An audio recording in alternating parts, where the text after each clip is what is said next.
The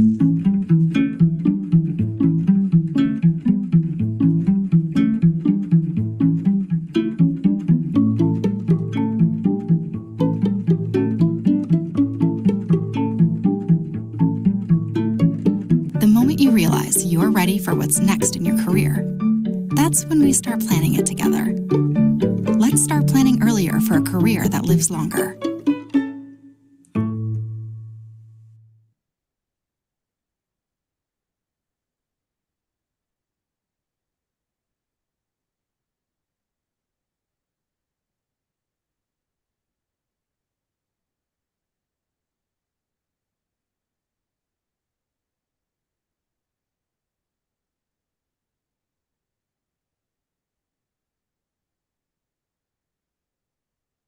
And we're all set for you, Linda. Okay, great. So welcome, everyone. Thank you for joining AARP New Hampshire's sponsored program with a creative feast. Today, Liz will be showing us 2 recipes for making low-carb breads. Today's event is part of a series with a creative feast focusing on food and its impact on healthy living. My name is Linda Hodgson, and I'm your host and a volunteer with AARP New Hampshire. For over 60 years, AARP has been promoting the health and well-being of older Americans. Here in New Hampshire, we strive to bring you informative, innovative, and fun virtual events like today's online cook-along demonstration as a means of connection and inclusion. If you have any questions or comments during this session about AARP New Hampshire or the cooking demonstration, please put them in the question and answer section, and my fellow volunteer, Mary Roberge, will raise them to Liz. AARP also has numerous free healthy living resources on the website, from staying fit to wellness and longevity, information on healthy eating, as well as staying sharp. There's something for everyone. Mary will put the link in the chat. Chef Liz of Hollis, New Hampshire built her cooking career in a variety of Boston's catering and restaurant settings. After starting her family, she re-entered the food world as a cooking instructor with Liz Barbour's Creative Feast. Her recipes and teaching style connected with her community, and Liz soon had a large following of loyal students. Liz is a regular guest on New Hampshire's WMUR Cook's Corner, and her cooking demonstrations and recipes are featured in various publications, including Where Women Cook, New Hampshire Magazine, the Nashua Telegraph, and the Hippo Press. All her programs focus on the premise that we are healthier when we cook at home. We hope you enjoy today's program, and Liz, take it away. So Great. thank you. Thank you. Oops, I'm sorry. Thank you, Linda. And I also want to mention that Frances, who is another volunteer, is going to be helping us today, along with Ashley Davis, who is our staff partner. Thank you so much, Liz. Great. Thank you so much. Thank you, everybody, for joining us today. I'm coming to you from my virtual kitchen here in Hollis, New Hampshire. So it's a thrill to be with you. And I also wanted to let you know I'm very excited because I am in the process of planning our next year for 2024 series of cook-along cooking demonstrations. So I just wanted to let you know that because when you're in the planning stage, that means you can take some ideas from the audience. So I'm going to take you to my website. I'm going to show you around there, and you are welcome to reach out to me. If you have any ideas, I'll put them all together and we'll see what we come up with. So first off, let me take you, I'm going to share my website with you at thecreativefeast.com. And here we go. And so you are welcome to come here anytime. This is where you're going to find your recipes for today's class. So if you go over to where it says recipe blog, you'll see that over to the side, I've created a special page for AARP. And this is our 2023 Cook Along classes information. Here you're going to find all the links to the recipes that we've done in the past year. It's hard to believe that we're coming up on our last 2 cook alongs for 2023. Today, of course, we're doing our low carb breads, and here are links to the recipes for you if you are not cooking along with me today. And then we have coming up on December 19th is our holiday French apple tart, which is one of my favorites. So yes, we're going to be making a pie dough or a tart dough. And yes, we are going to be creating this absolutely beautiful apple galette on that day. So that information is there. And as soon as I get the classes up for 2024, you are welcome to come here and you can check them out in advance. And then, of course, register with AARP. And if you want to send me some ideas, you are welcome to go over to where it says Contact Liz, and you can send me an email from there. And I am happy to take any of your ideas, because I think that coming from you, obviously this programming is for you, and I would love to hear what you would like to see. Now, I'm going to go ahead and stop the sharing of my screen, and I wanted to share with you before, well, let's see. We're going to do 2 recipes. Oh, I know what I wanted to show you. One more thing on the website. So let me just do that because some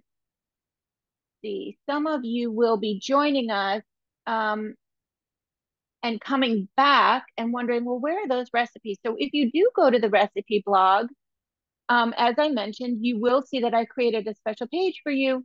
But here, straight down, I've just added these recipes to the website, to the recipe blog. So here is the low carb seed bread that we're doing with a photograph of the loaf that I've baked for you. So you can see that. And then, of course, the low carb zucchini tortillas is here. And another way that you can find it is you go over here to the right-hand side where it says recipe categories. If you go down to the low carb section, you will see that I have many different low carb recipes that you can enjoy. And in just a minute, we're going to talk about low carb and some of the pitfalls to avoid carbohydrates that you could be avoiding and why you would want to do that. So plenty of recipes here too. So check that out when you have a chance. Before I get started with that information, though, I'd really like to do my first recipe because it's going to be in the oven while we're chatting, and then we're going to do our second recipe. So here are the ingredients for the seed bread. That will be our last recipe. So let me move these off of our cutting board, and then I'm going to bring in the zucchini recipe. So for those of you who are cooking along, you want to get your ingredients for the zucchini tortillas that we're going to be doing. And then we'll get those all set up. So here are the ingredients for the zucchini tortilla. It's so simple. Let me just grab a bowl here. Now, things to think about when you are making bread in a low carb way. So one of the ingredients that we are avoiding in most of our low carb bread items, and that would include crackers, bread, quick bread, is the flour, because the flour is very high in carbohydrates. And when you remove the flour, you have to replace it with a flour mixture that is made up of low carb ingredients. So I couldn't, for example, make the seed bread that we're going to be doing, or take a quick bread recipe, for example. Say you wanted to make a pumpkin quick bread.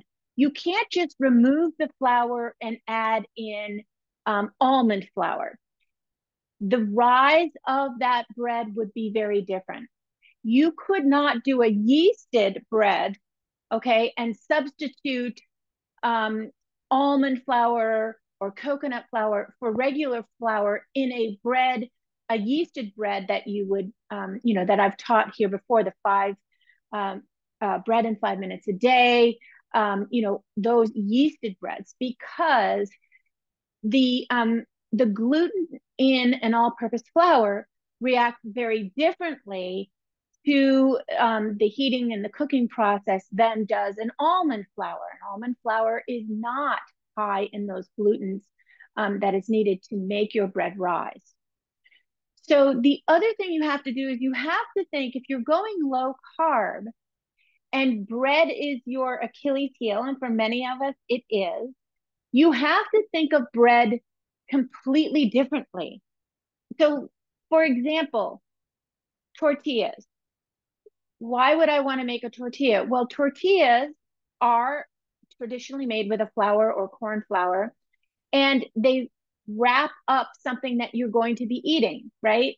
So you need to think of the items that you're wrapping or making a sandwich with. You have to think of them differently. They are not going to have the same texture as something that is made with flour. They're going to be a little bit more dense, but there are many ways that you can substitute to make something that is similar to that. And that's what we're doing first with our tortillas. So these obviously are not being made with any kind of a corn flour mixture with regular flour or those ingredients. We're going to be instead using our almond meal or almond flour. And you can buy this now. These ingredients are much more readily available at your regular grocery store. You really shouldn't have to go to a specialty food market for most of these.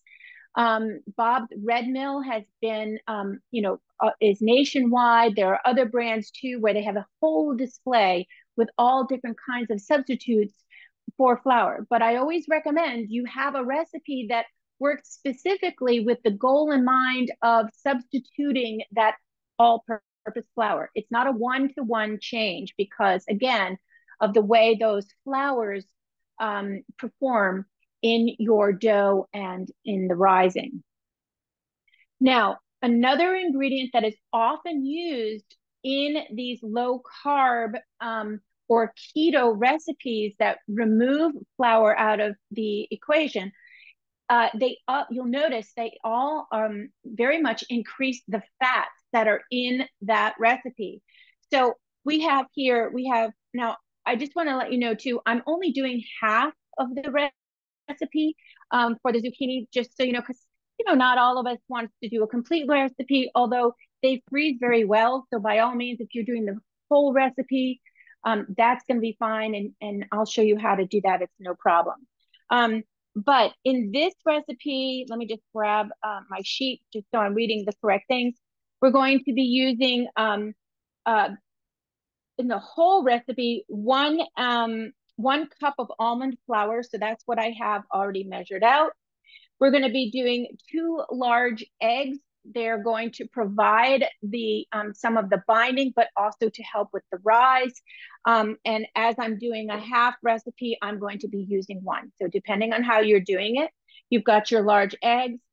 And then for the full recipe, it's 1.5 cups of shredded cheese. Now that cheese is going to provide a binding and it's going to really help to hold all of this together. It also adds the fat to this. Now, why would I want more fat? Why do I want to have that as part of a low carb diet? When you remove carbohydrates from your diet, you are looking for something to satisfy your hunger and satisfy what I call mouth feel. Crunching into something, getting a full mouth feel. You don't want something that completely disappears on the palate. Fat is one of those ingredients that is really important to your satisfaction. So in actuality, when you increase the fats in your diet, as long as they're good, whole, healthy fats, you will be more satisfied by eating less because they are more filling and their energy content is much greater over time. So in this recipe, they're using shredded cheese as a binder, but also to increase the fat for that satiety building. Now, I used mozzarella cheese. You could use cheddar cheese.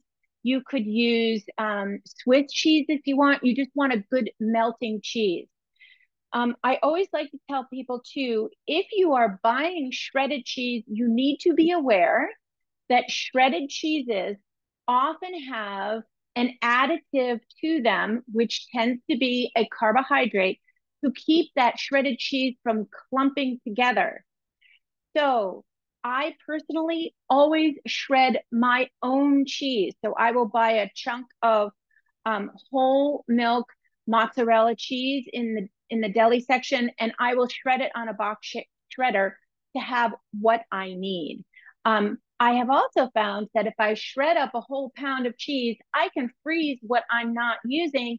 And then the next time I need shredded cheese, I just pull that out, let it thaw out, and it performs very well. So not a problem there.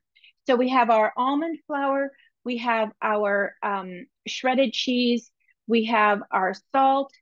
And then the other ingredient I want to talk to you about for just a second is this psyllium husk.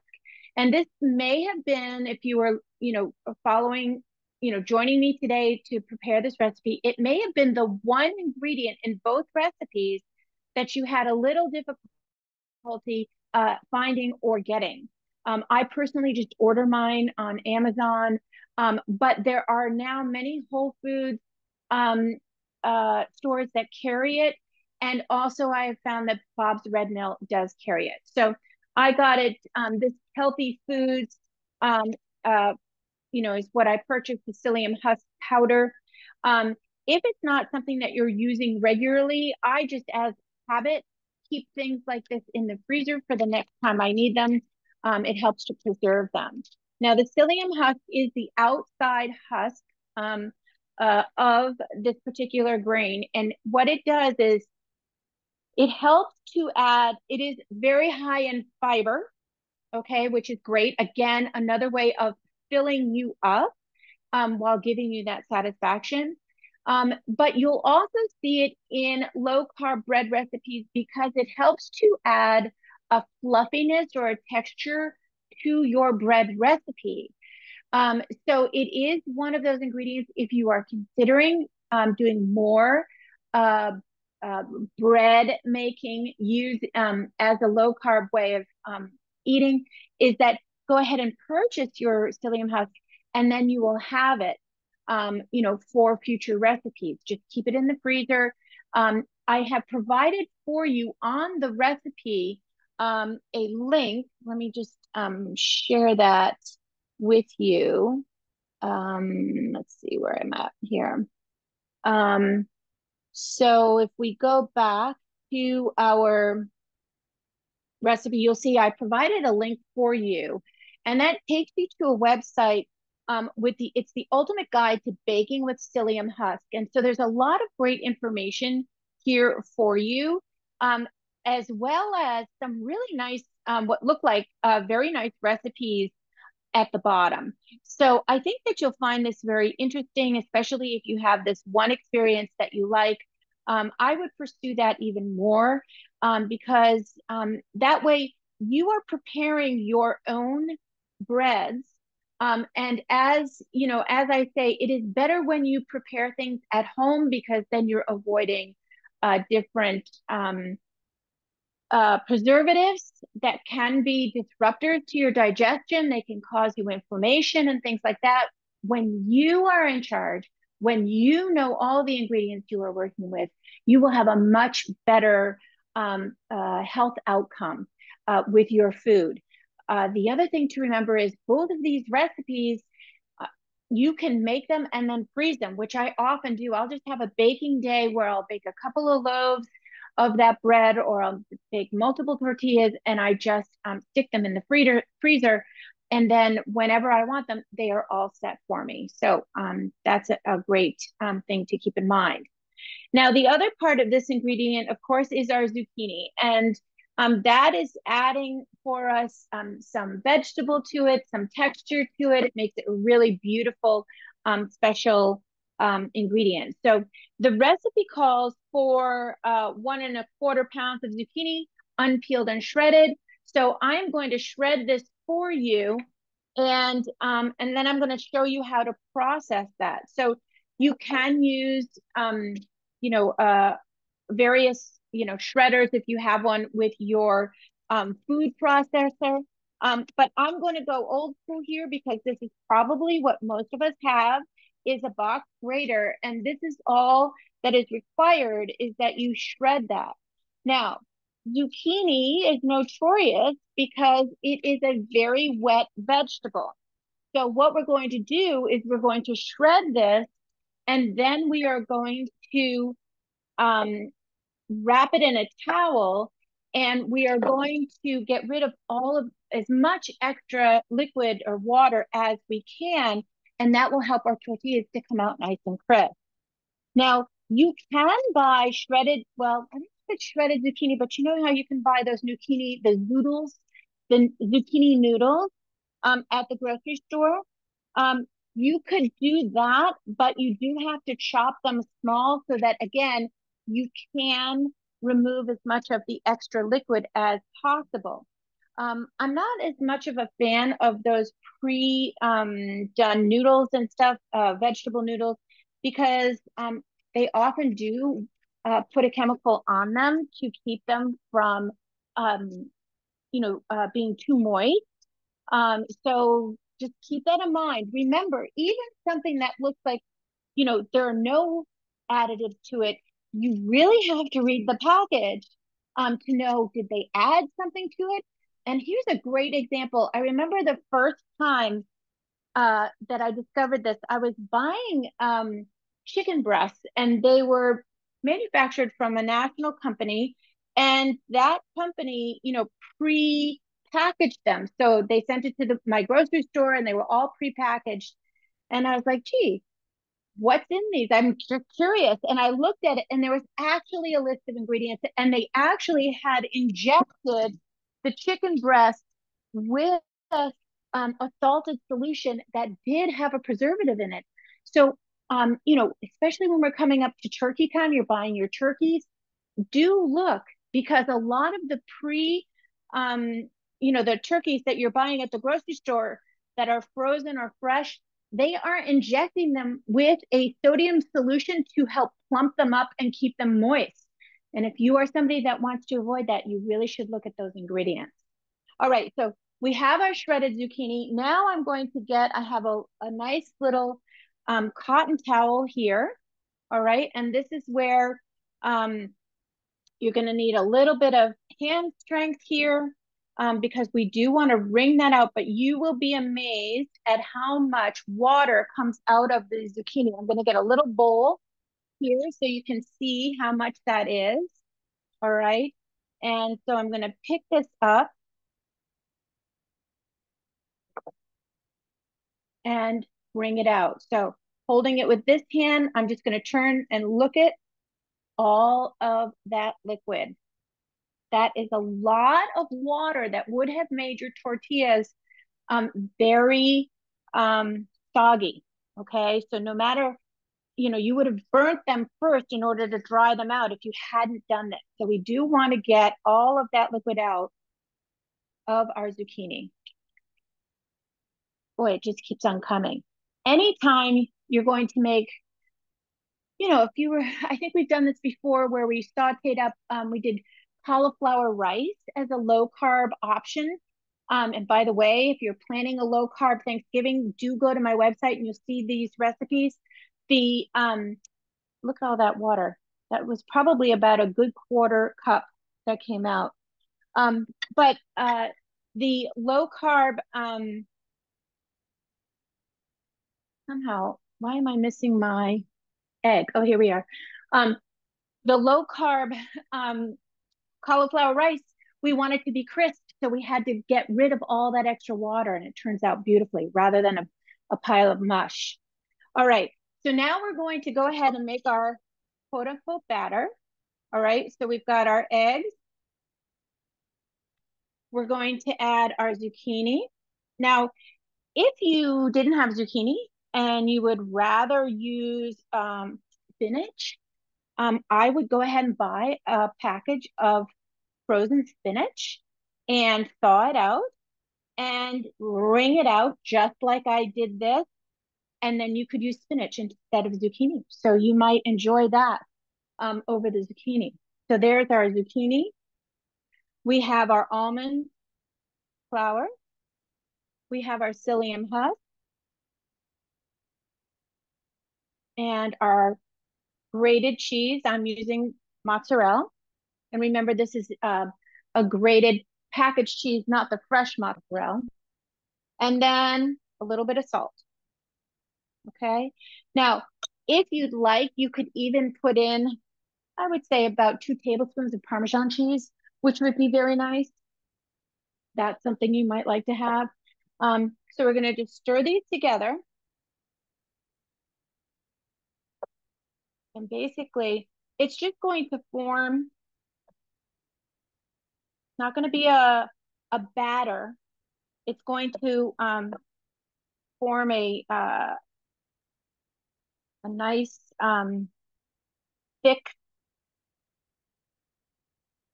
combination here that you can then form into your tortillas. Now I've got my oven preheated to 400 degrees. All right. And so we have our ingredients all set.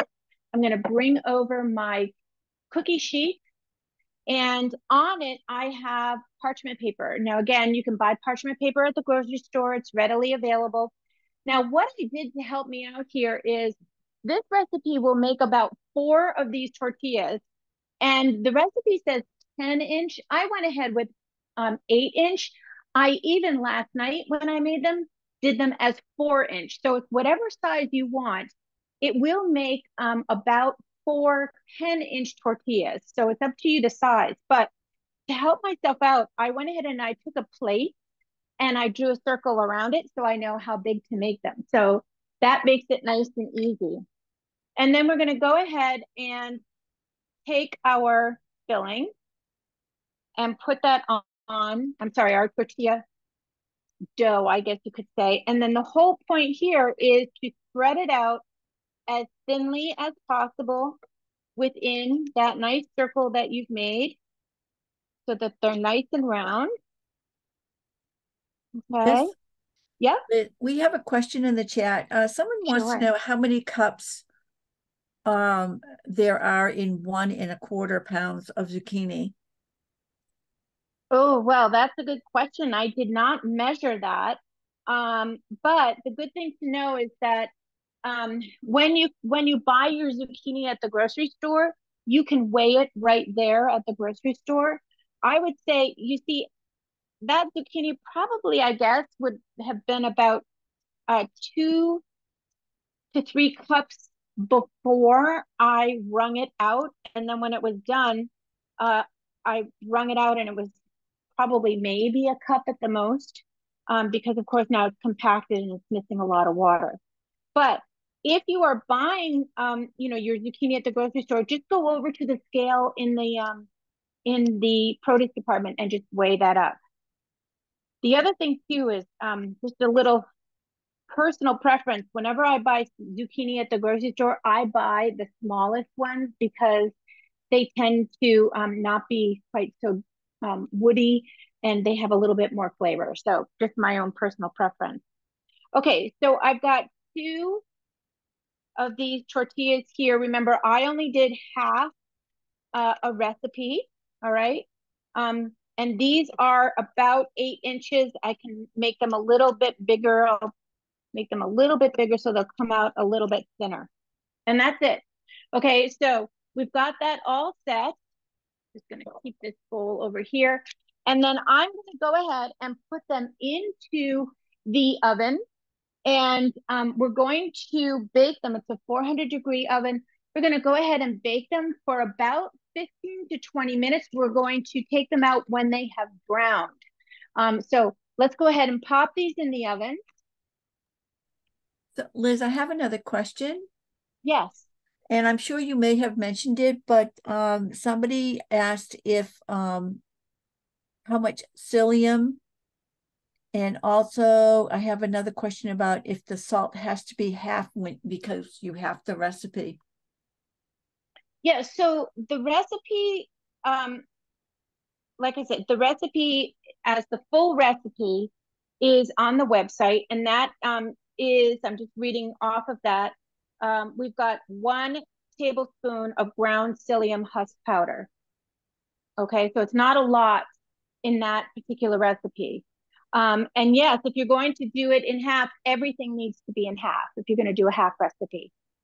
I hope I answered the question, Mary. Thank Okay. You. Yep. Okay, so I've got my timer on for about 17 minutes. We're gonna check that, and then when they're ready, I'll bring them out and show you. But what I wanted to do also is to talk to you a little bit about low carb, because I think it's so much information is out there to help us shift ourselves to a diet that works better for us. You always want to talk to your doctor about that and see what works best for you, because there are other issues, that health issues that you may have, that you want to make sure with a doctor's help you can find the diet shift that works best for you. But I'm going to just explain to you a little bit about low carb eating. And there's so many easy things that even if you were not going to go low carb, some of these rules are rules that we all should be paying attention to. So for example, the fewer foods that you eat out of a package, the better, the healthier you will be. So try to buy what we call whole foods. Those are foods that do not come in boxes and wrappers. What's happened to our food chain, especially since the 1980s, is there's been an incorporation of lower quality, inexpensive oils in our food chain. So even bread, even crackers are made with these low quality oils, like a canola oil or soybean oil. And our bodies really don't like them, and they don't process them that well because they're foreign to us. They replaced things like beef tallow and natural fats like lard and things like that, that our body is very used to. So when you introduce ingredients that are manufactured or made up, they aren't the ingredients that over, evolutionary times that our body would have been prepared to digest and to turn into good energy. The other thing is, so we're going to avoid anything, when possible, that comes in a package, a box, anything like that. The other thing is, eat when you are hungry. Seems like a simple thing, but there are foods that actually make us hungry all the time. And most of those foods tend to be high in carbohydrates.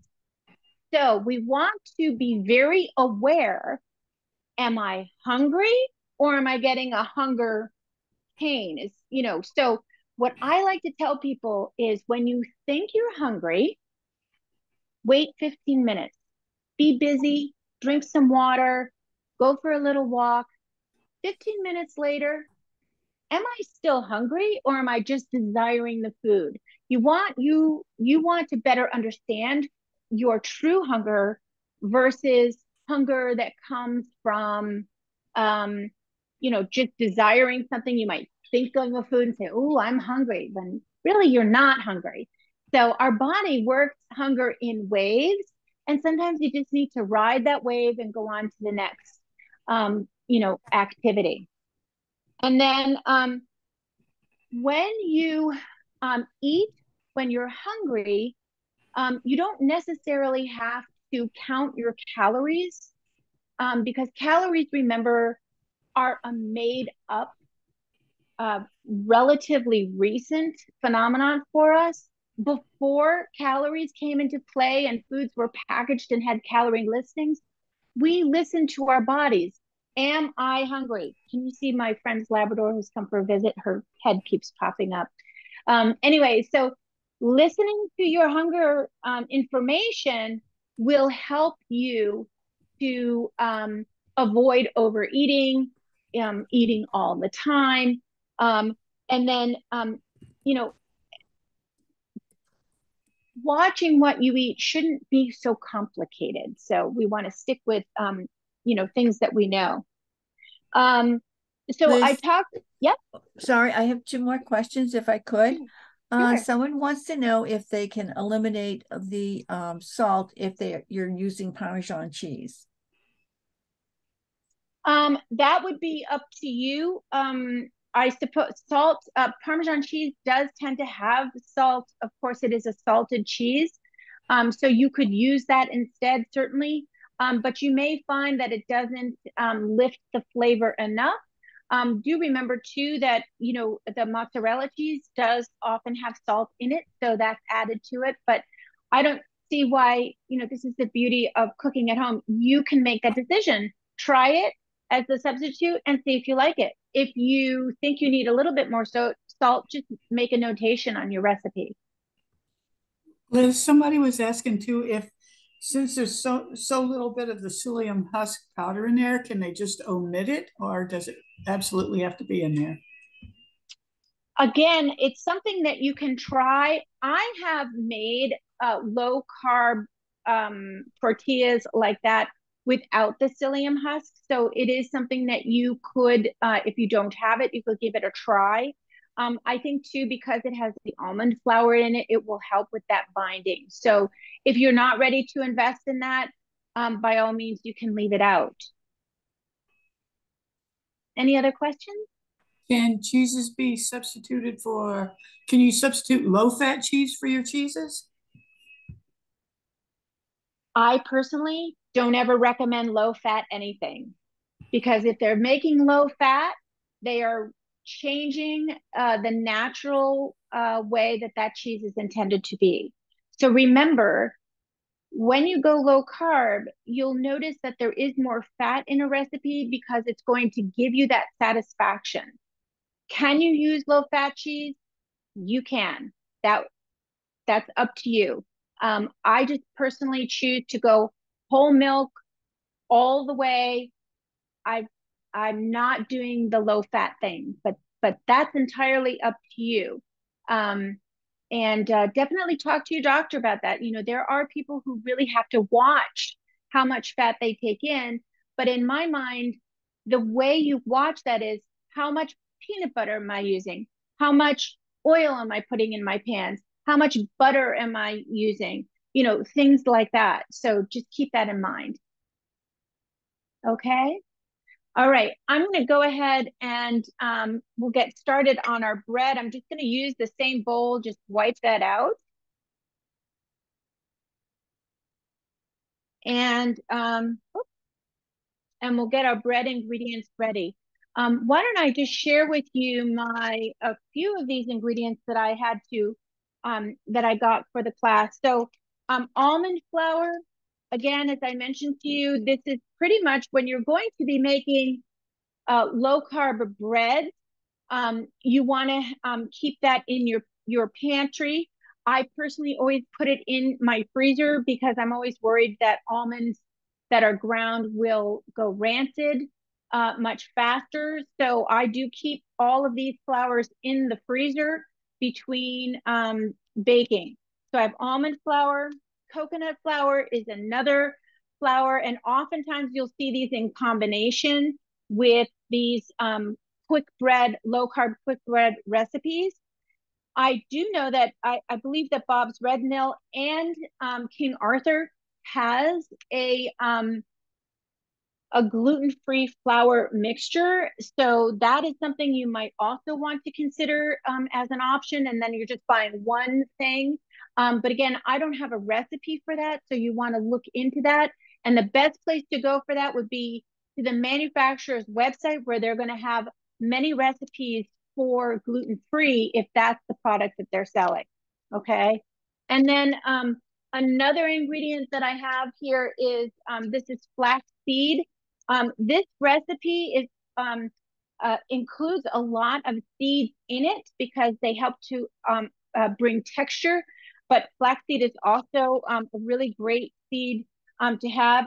You can buy flaxseed ground or in the whole seed. So just remember to read your recipe to figure out which one is needed for that recipe.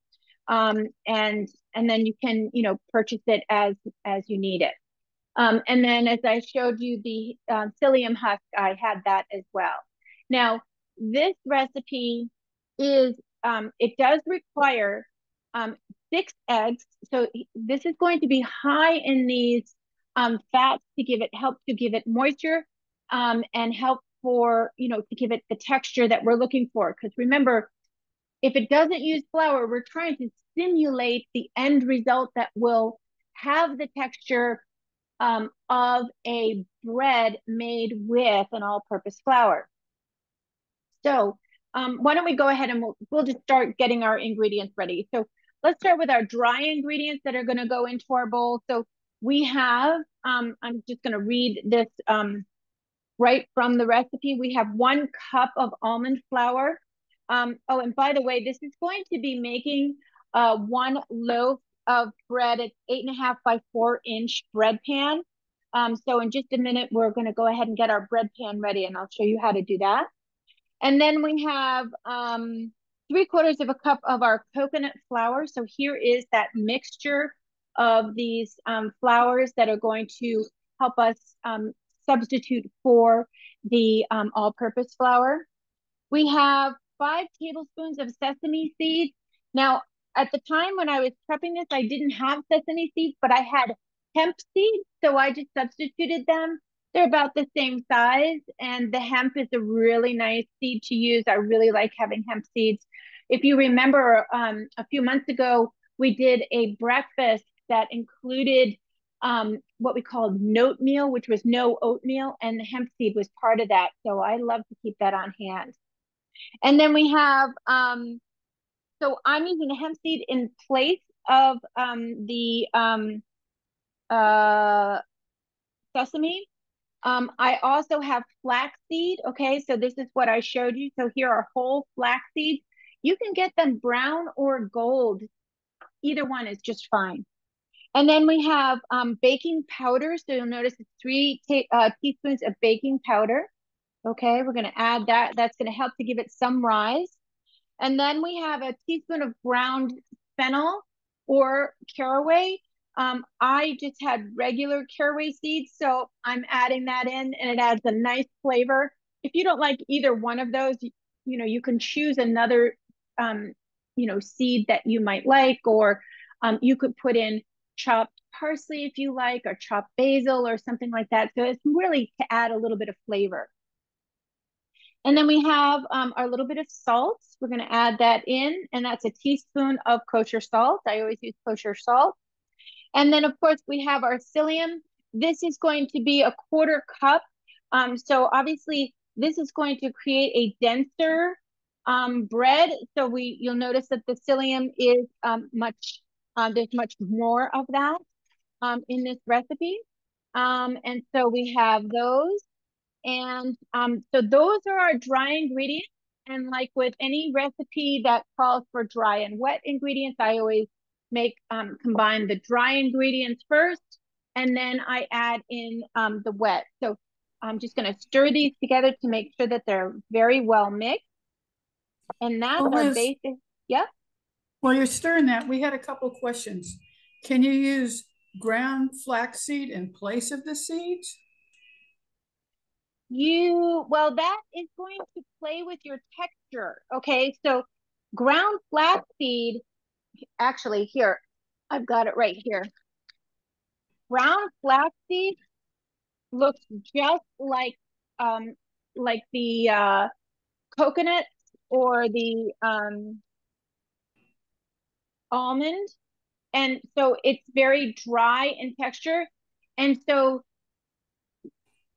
cooking with baking is all about textures and chemical reactions. So if I'm adding more of this really dry ground flaxseed to this mixture, the whole recipe is going to be affected, because this will absorb the liquid that you're adding, right? So that's why when I add the seeds instead, the seeds don't absorb any of the water. It's like adding, okay, say we were making a pumpkin cranberry bread, right?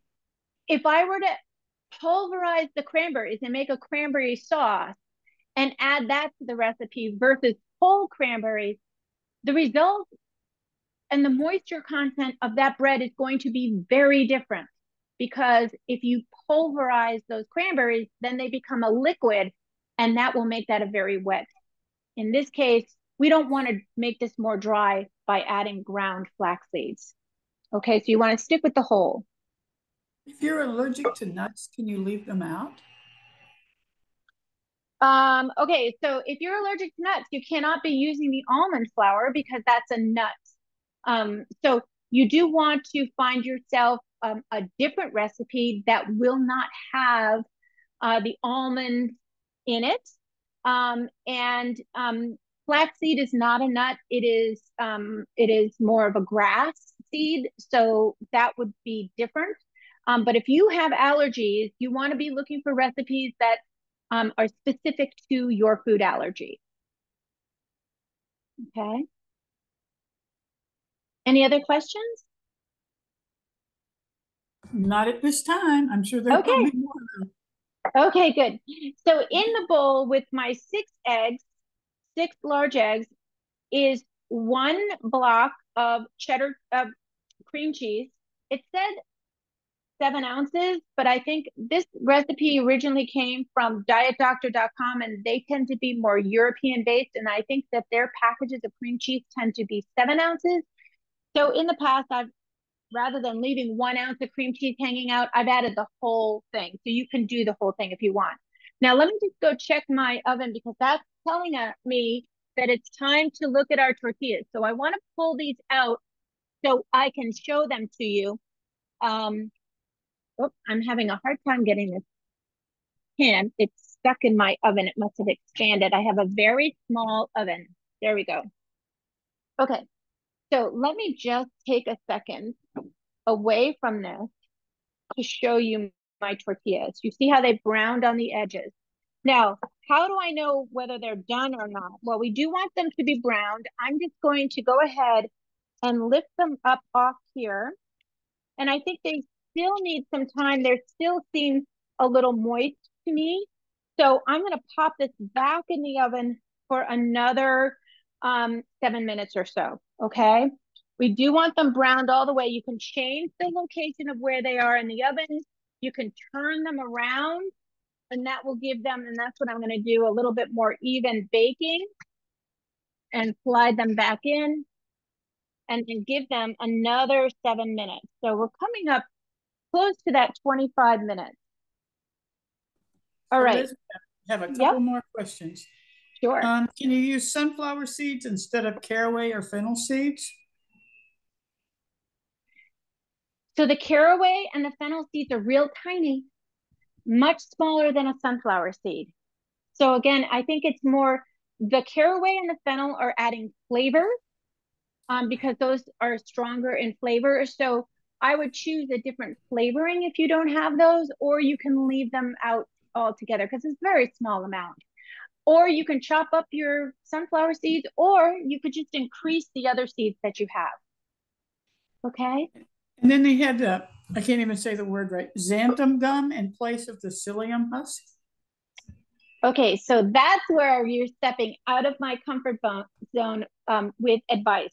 Although I will say that on the website where I gave you information about the psyllium husk, there were recipes that used the xanthan gum instead. I am not a gluten-free baker, so I actually haven't gone into the xanthan gum zone. But more reading on the website that I gave you a link to will give you that answer. So I'd hate to answer and get that wrong for you. Okay. All right. So here I have my 6 eggs, my package of cream cheese. I do recommend you soften it. Just leave it on the counter for about an hour or so. It'll soften it up. And then I added melted butter, about a half a cup of melted butter. You can use, instead of the butter, if you wanted to, coconut oil, and you can get that at the grocery store now pretty easily. And then the final thing is 3/4 of a cup of heavy cream. So don't be too afraid of this recipe. It's actually really good. But I will tell you, when you eat this bread, you want to cut very thin slices, and it is incredibly satisfying. So here we have our wet ingredients. I'm going to use my immersion blender to blend these all together. And that will help make the job easier. You could put it in a food processor if you want to. Oh, I think I put it too straight onto my cream cheese. All right. Anyways, here we go. Gonna break up our eggs in our cream cheese, make a nice smooth mixture. So Liz, while you're mixing that, there's another question. Okay, hold on one sec, Yep. because I'm just having a hard time hearing you. Okay, go ahead, honey. Can you use chickpea flour in place of the almond flour? I would imagine that that would be a good substitute because it is a textural thing, and neither one of those are going to provide you with, the gluten that, for example, a regular flour would. But again, I'm not an expert. And if there's anybody in the audience who's ever cooked with chickpea flour, that would be a wonderful opportunity for you to, put in the chat, what if you have any ideas.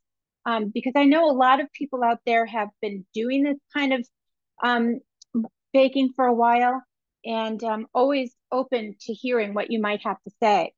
Now, I've got my wet ingredients mixed, and we're just gonna add them to our dry. And then I'm going to show you how I'm going to prepare my pan for this to be baked. And it's that simple. Now, I'll tell you something I've also done in the past. It's a lot of ingredients, isn't it? I have, on a baking day, put all of my dry ingredients together in Ziploc bags and just popped that into the freezer and labeled it. And then on another day when I want to bake, then I've got the dry ingredients all set aside and together. And I just have to put my wet ingredients together and then add them all. So that's another way to cut down on your baking time, or, the full cooking time that you have. It can make it that much easier. And again, this recipe freezes up really well. So keep that in mind. All right, so here's my bread pan. And I am taking, you see this container, this is what I had my butter in, my melted butter. I find that one of the easiest sure ways to get a baking pan well buttered is to melt my butter and then use a nice pastry brush. And I'm always sure to get it in every crevice. So that is something that you can do. And again, I'm just taking it off of the glass that I had my melted butter in, so nothing is going to waste. And then the other thing that I've done is I've just cut a little piece of parchment paper to go right into the bottom of my pan. And that helps it from sticking, although I haven't had an issue with it sticking in the past. So, but it just helps to be reassured of that. Now, look at this is a very, because of all those dry ingredients, it's a very tasty kind of batter. So we're just going to go ahead and put that in our pan and smooth out the top. Now this is going to bake in a 350-degree oven. Right now I still have my tortillas in the oven. So I'm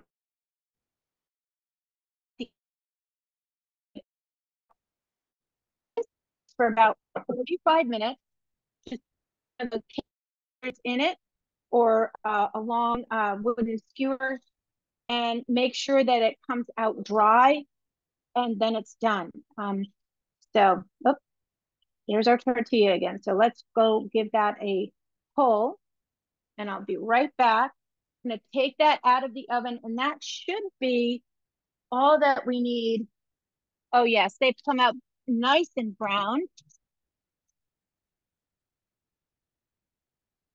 And I'm gonna lower the temperature to 350 minutes. All right, so in just 1 second, I'll take these off the paper. I just wanted to show them to you. Let's get this bread all squared away. You do want to flatten it on top. Now, I don't want you to be disappointed. This is not going to rise and dome up like you would expect a quick bread to. But it is going to be delicious and moist, and actually something that you can cut into. Sometimes these gluten-free breads or these low-carb breads are difficult to cut into. They kind of fall apart. So that's something that you won't experience. Now here I had some sesame seeds. You could use flax seeds. You could use your hemp seeds, whatever. And those are going to go right on top. And when it's time to go into the oven, this will go into the oven for 45 minutes. Okay, so let me show you. This is the bread when it's finished, okay? Notice again, it's a little bit denser. It's flat on the top, but it makes a wonderful bread that I have even put it in the toaster for just a few minutes. And that will soften it up for you too, if you like to have it softened. I like toast. I like something that's a little bit on the crisp side. It's not going to crisp up necessarily because remember all of those fats in here will kind of, they'll start to soften up and almost become more moist. So it depends on what you're looking for, but this is a really good solid piece of bread. And you can slice it. Again, I suggest that you slice it thin because we want to have more of the really good filling that we're going to put this in. Say you're going to make a sandwich or something like that. You want to have more of that in your bread than as much of the bread. But it makes a beautiful sandwich or just with butter or peanut butter if you like. So whatever you like, but it is a beautiful bread and I really enjoy this one. And then let's take out our tortilla. And we've got these and I'm just going to take them right off of our parchment paper. And I would recommend that you let these cool on a cooling rack because these will, if they sit here, they'll soften up because of the condensation of the heat from underneath. But here we have a wonderful, look at how beautiful that is. And it holds itself together.